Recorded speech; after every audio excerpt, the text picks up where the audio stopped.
You ask Tiger to calculate. This deals with linear inequalities with one unknown. The final result is j greater than 8. Let's solve it step by step.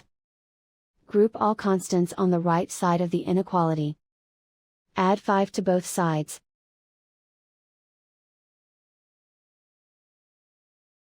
Simplify the arithmetic.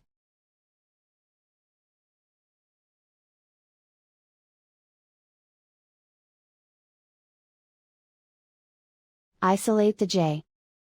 Divide both sides by 2.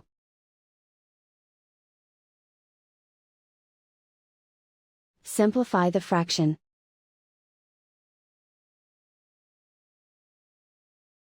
Find the greatest common factor of the numerator and denominator.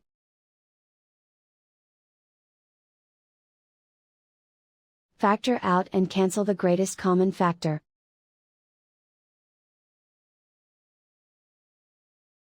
Plot the solution on a coordinate grid. And so the final result is j greater than 8.